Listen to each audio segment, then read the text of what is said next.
안녕하세요. 배신의 장미입니다. 오늘의 사연 시작하겠습니다. 남편과 저는 아무것도 없는 상태에서 시작해서 지금은 다른 형제들보다 가장 잘 사는 그런 부부가 되었답니다. 지금의 궤도에 오르기까지 많은 실패도 있었고 좌절도 있었죠. 멋모르고 시작했었던 농장 사업, 쫄딱 말아먹어서 여기저기 돈 빌리러 다녔던 일, 결국 친정에서 도와주셔서 급한 불 끄긴 했지만 그때의 기억이 가장 힘들었었는지 남편은 저희 친정 부모님께 참으로 잘합니다. 그 농장 사업 말아먹고 결혼하고 나서 부모님께 증여받았던 지방의 작은 건물을 팔아 어린이집을 시작했었습니다. 저는 결혼 전 어린이집 원장으로 일을 했었던 사람이었거든요. 폐의 원장이었지만 언젠간 꼭 내 어린이집을 갖고 말겠다. 그래서 꼭 훌륭하게 운영을 해보겠다 했었는데 의욕만 앞섰는지 아니면 제 그릇이 작았었는지 그것도 쫄딱 말아먹었습니다. 다행히도 투자한 돈 날리는 거에만 끝이 나서 돈 빌리러 다니지 않았어도 되었었는데 이렇게도 우리가 능력이 없는 사람들인 건가? 손만 댔다 하면 쫄딱 말아먹으니 다시는 사업하지 말자 서로 울고불고 그랬었었죠. 그러다가 지금의 사업에 손을 대게 되었고 아주 운이 좋게도 지금 저희는 돈 걱정 없이 사는 그런 부부가 되었죠. 지금 한국에는 디저트 카페 2곳과 무인으로 운영하는 음악실 2곳이 있습니다. 모두 다 홍대 근처에 있는 곳이고 음악실 같은 경우는 악기 전공자들 외에도 가수를 꿈꾸는 사람들, 아나운서를 꿈꾸는 사람들 등등 여러 사람들이 이용을 하는 곳이죠. 자랑을 조금 하자면 지금 저희 음악실은 자리가 내년 말까지 없습니다. 이미 정액제를 끄는 회원들이 다 차버렸거든요.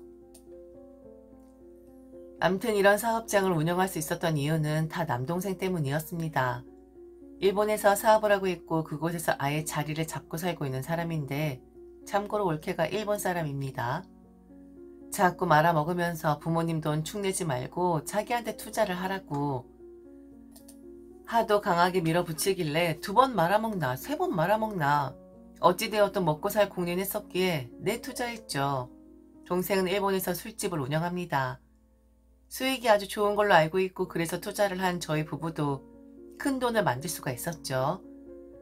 그 돈은 가지고 한국에서 또 다른 사업장을 운영하고 있는 거였고요. 2번 대차게 말아먹고 3번째 살아난 케이스인데 2번 말아먹을 때까지 시댁에서 사람 대접 못 받았었죠. 저희 부부만 보면 끌끌 혀를 찼었었고 어떻게 손만 대면 그렇게 다 망해먹을 수가 있는 거냐고 비난을 들었어야만 했습니다.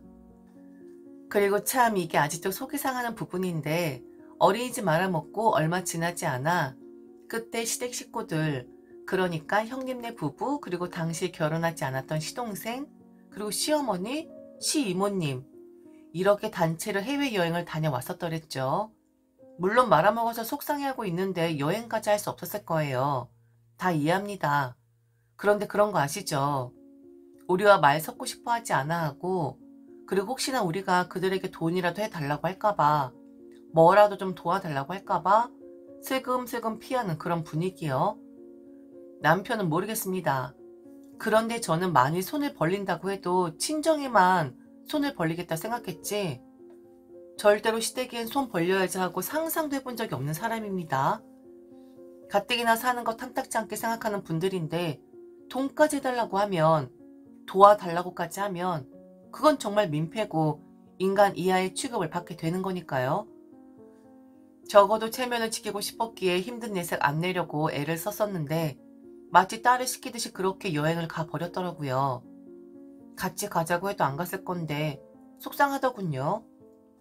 그리고 니들을 배려하느라 그리 했겠지라고 생각을 하실 분들이 계실 수도 있는데 여행을 다녀온 형님이 그랬었거든요. 저희와 있으면 분위기 망칠까 싶어 쉬쉬하면서 간 여행이라고요. 그리고 그렇게 하자고 의견 낸 분이 바로 시어머니였다고 하더군요. 밉상으로 찍힌 저희 부부이긴 하지만 그렇다고 자식 노릇을 안 한 것도 아니고 시댁에 피해 한 번 끼친 적이 없었는데 왜 그렇게 저희를 꼴사나워 하셨는지 그 이유는 잘 모르겠습니다. 흔하게는 자식 차별하는 분이라 그랬겠죠. 뭐 암튼 우리와 함께하면 분위기 망칠까 싶어 그리했다는 말 상처가 되긴 하더라고요. 그리고 반성도 했죠. 우리가 시댁 사람들에겐 불편함을 주는 그런 존재일 수도 있겠구나. 그리고 저들은 우리를 부담스러워하고 있구나. 다시는 말아먹지 말아야 할 텐데 복수를 하겠다라는 게 아니라 적어도 망하는 모습은 보여주고 싶지 않은데 하고 간절하게 생각을 하고 있을 때 동생이 제게 손을 건넸던 거죠. 성공이라고 해도 될까요? 암튼 말아먹지 않고 안정적으로 돈 따박따박 들어오면서 가장 먼저 농장 사업 말아먹었을 때 급하게 당겼었던 친정 부모님의 돈 갚아드렸습니다. 한 1년 정도 걸린 듯해요. 당시에 좀 크게 말아먹었었는데 친정 부모님이 집 한 채를 팔아서 해주신 거였거든요. 물론 이자까지 넉넉하게 져드렸습니다. 그리고 친정 부모님 모시고 동생애는 일본 다녀왔습니다. 그건 잠시 부모님 아들 만나게 드리려고 했던 거였고 좀 유치하긴 한데 저희 부부 어린이집 말아먹었을 때 시댁 사람들 갔었던 그 여행지 저희 친정 부모님 모시고 다녀왔어요. 티 팍팍 냈습니다. 조심히 살금살금 다녀오고 싶지 않더라고요. 자식들 중 저희 사는 게 가장 나아지자 시어머니 저희 대하는 거 달라졌냐? 아쉽게도 엄청 달라지진 않았습니다. 그런데 그렇게 한결같은 게 좋긴 하더군요. 갑자기 달라져서는 나는 너희들밖에 없다. 나는 니들하고 살란다.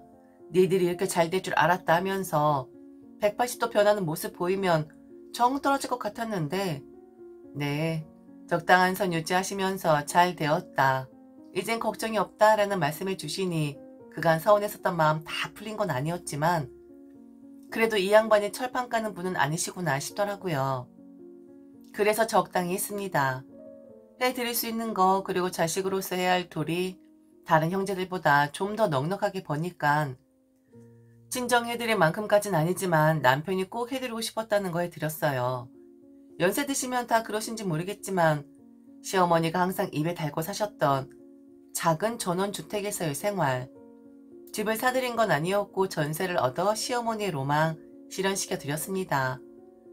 2년 정도 살아보시고 만일 마음에 드신다 하면 사드릴 생각이었고 그리고 시어머니 포함 다른 식구들에게도 말하진 않았지만 사실 그 집 1년 있다가 제 명의로 구입을 했었습니다. 흡족해하는 시어머니 보면서 좋아 보였고 그리고 나중에 시어머니 돌아가시면 저희가 들어가 살아도 되는 것이니 손해볼 것 없다 생각을 했었거든요. 그리고 그 집을 산 더 큰 이유는 바로 시동생이 한 말 때문이기도 했어요. 오지랖이라고 할 수도 있겠지만 당시 시동생은 만나는 여자와 결혼 이야기가 나올 즈음이었었습니다.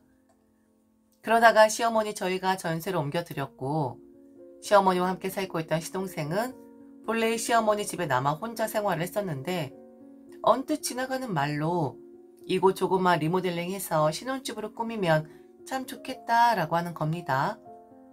평수도 적당했고 그리고 교통이 편리한 곳이었고 게다가 요즘 서울권에 집 한 채 구하려면 영끌에도 모자랄 판이니 좋은 생각인 것 같더라고요. 돈이 있으니까 이렇게 사람이 오지랖이 넓어지고 생각이 넓어집니다. 그래서 시어머니 사시는 그 전원주택 구매했고 시동생 결혼 기정사실화되면 말할 작정이었었죠. 성견 지명이 있었는지 딱 1년 뒤에 결혼 이야기가 나오더군요. 우선은 가장 큰 형님네 부부 계시니 그분들과 의논을 하신다 했고 그 의논에 따라 저희는 움직이면서 저희가 계획했던 것을 말씀드리면 되겠다 싶었어요. 그런데 오늘 분명히 시어머니와 만난다고 하셨던 형님이 갑자기 저를 좀 보고 싶다고 하면서 찾아오신 거였어요. 이미 시어머니와 이야기를 마친 상태였고 그 결과를 이야기해 주려 들린 거였죠. 우선 형님은 얼마까지 저희 보고 지원을 할 수 있냐 하더군요. 시동생 결혼하는데 도움을 좀 줘야 할 것 같은데 가장 사는 게 나으니 저희 집에서 지원하는 금액을 먼저 보고 나머지 부족한 금액은 나눠서 지원을 한다는 거였습니다.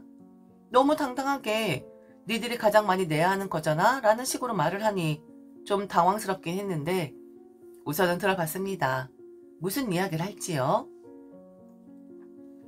어머니랑 이야기는 끝냈어.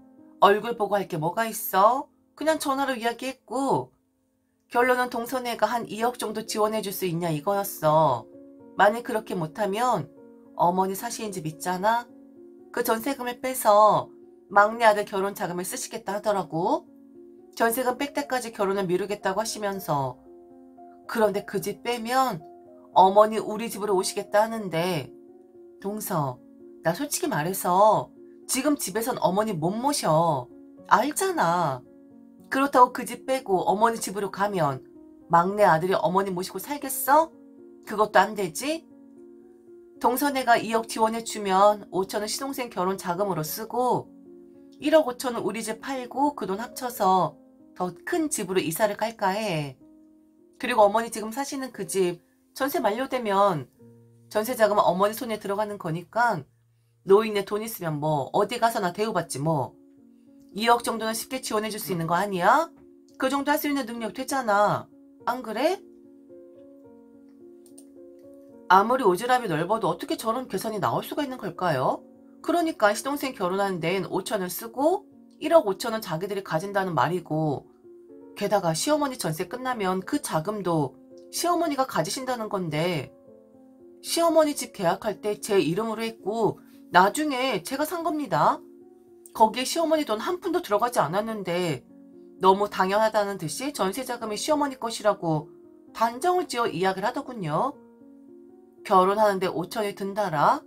시어머니 자신들이 모시면 시동생 집도 마련이 되어 있는 건데 결혼하는데 5천 이상이 든다고요? 무슨 부족한 금액을 나눠서 분담을 한다는 거죠? 다 저희가 하는 건데? 그러면서 그러더군요. 사업체를 너무 느리는 것 같아서 시어머니가 걱정을 하신다고요.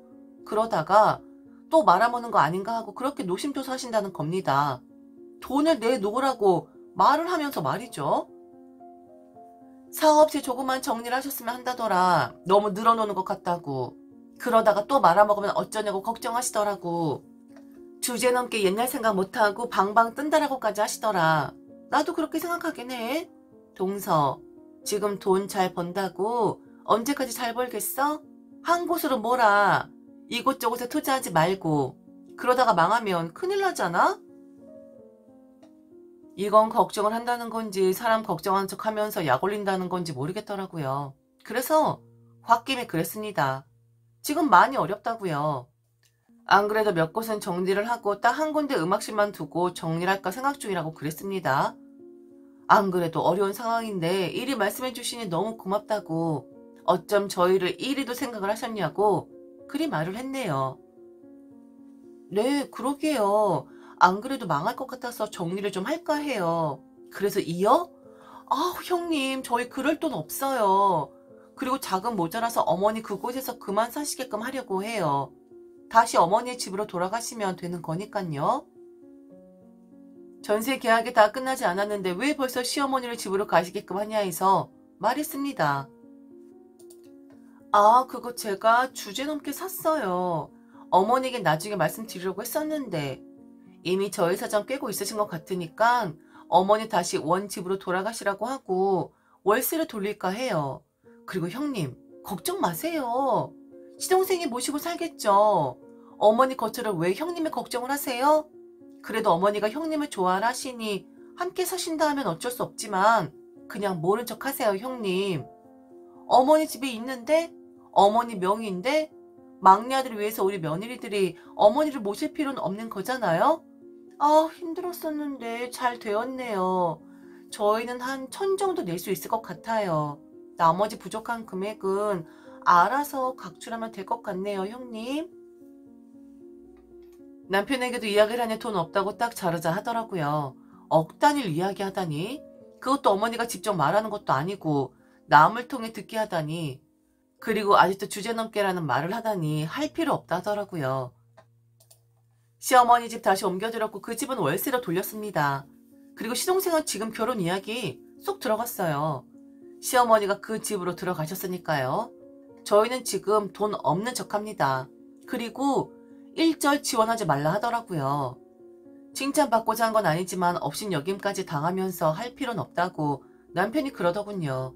오직 지원은 친정만 하기로 했고 시댁에는 주제넘지 않게 분수에 맞게 사는 그런 모습만 보여주려고 합니다. 차별은 돈이 있어도 당하는 거네요. 한결같아 좋긴 한데 공짜로 굴러 들어온 복까지 차 버리는 일까지 벌어지는군요. 뭐 저희야 좋죠. 돈 굳으니까. 지금까지 들어줘서 진심으로 감사합니다. 이상 배신의 장미였습니다.